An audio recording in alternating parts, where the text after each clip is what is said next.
नमस्कार। जनमानस विवेचना के YouTube चैनल पर आपका स्वागत है। मैं हूं अमलेंदु भूषण खान।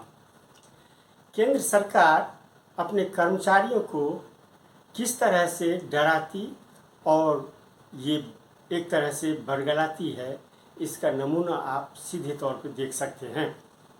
हालांकि केंद्र सरकार ने अपने कर्मचारियों के डीए में यानी महंगाई भत्ते में 3% की बढ़ोतरी की है। यानी अब 53% डीए महंगाई भत्ता जो है वो बढ़ कर के 53% तक पहुंच गया है।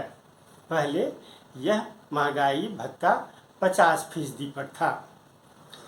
यानी अब कर्मचारी को देखिए, ये 1 जुलाई 2024 को ही से इम्प्लीमेंट होगा और इसकी घोषणा पहले होनी चाहिए थी, सितंबर माह में ही होनी चाहिए थी, लेकिन इस अक्टूबर माह में आकर के ये घोषणा की गई।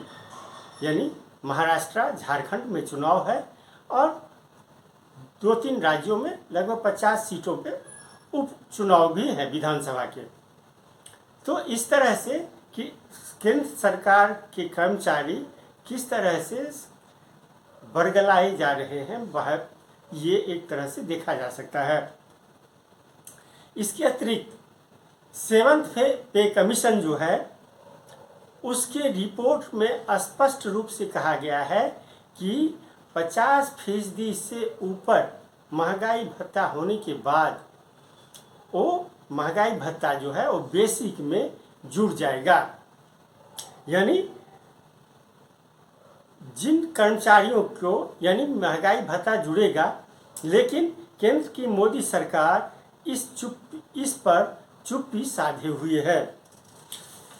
वित्त मंत्री निर्मला सीतारमण से जब 8वें वेतन आयोग को लेकर के, आयोग के गठन को लेकर के मैंने सवाल किया था, तो उनका जवाब था जो समय आने पर आपको बता दिया जाएगा, और अभी तक उस पर कोई निर्णय नहीं हुआ है।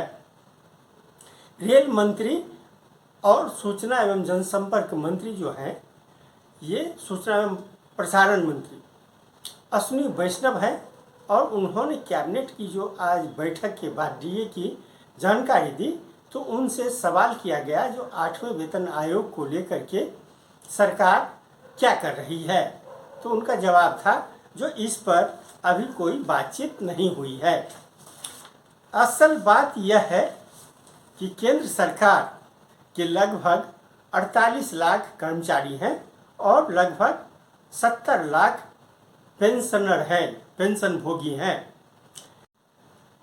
यदि केंद्र सरकार 8वें वेतन आयोग का गठन करती है और उसकी रिपोर्ट को लागू करती है, तो केंद्र सरकार पर भारी भरकम बोझ पड़ेगा। इसे इस तरह से समझा जा सकता है कि मान लीजिए किसी कर्मचारी, सरकारी कर्मचारी को अभी कुल मिलाकर के डीए, महंगाई, ये एचआरए, बेसिक मिलाकर के 50,000 रुपये मिलता है।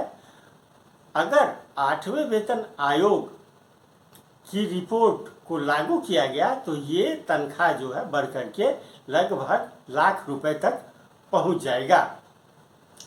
तो इससे सरकार के ऊपर में एक बर्डन बढ़ेगा और सरकार की आर्थिक स्थिति जो है अभी आप भली भांति जानते हैं। वेतन आयोग जो है वो क्या करता है, बेसिक पे प्लस डीए प्लस एचआरए और सिटी अलाउंस को मर्ज कर देता है और उसको एक नया वेतनमान बेसिक पे जो है वो बना दिया जाता है। इससे कर्मचारियों को भारी लाभ मिलता है और कर्मचारी खुश हो जाते हैं। लेकिन केंद्र सरकार ने सरकारी कर्मचारियों के महंगाई भत्ते, आप एक चीज को गौर कीजिएगा, जब से केंद्र में नरेंद्र मोदी की सरकार आई है उसके बाद यानी 2014 से आज तक आपने किसी कर्मचारी संगठन को किसी भी मुद्दे को लेकर के आंदोलन या आंदोलन ही कहा जाए या और कोई सी एक अपने मांग की पूर्ति के लिए किसी भी तरह का प्रदर्शन करते हुए आपने नहीं देखा होगा। सभी कर्मचारियों को, जो भी संगठन है, वो सरकार से मांग जो है वो किसी भी हालत में नहीं, कोई भी संगठन सरकार से किसी भी तरह की मांग नहीं की जाती है। वो अपनी मांग जो सरकार दे रही है, जैसे जब से दे रही है तब से उसे वही स्वीकार कर रहे हैं सरकारी कर्मचारी। आप समझिए, किसी भी वेतन आयोग को गठन करने के बाद लगभग 2 साल 3 साल उसको पूरा रिपोर्ट बनाने में लग जाता है। सभी राज्य सरकारों की कर्मचारियों से, राज्य सरकारों से बात करनी पड़ती है। उसके बाद उसका स्ट्रक्चर तैयार किया जाता है, बेसिक पे का स्ट्रक्चर तैयार किया जाता है।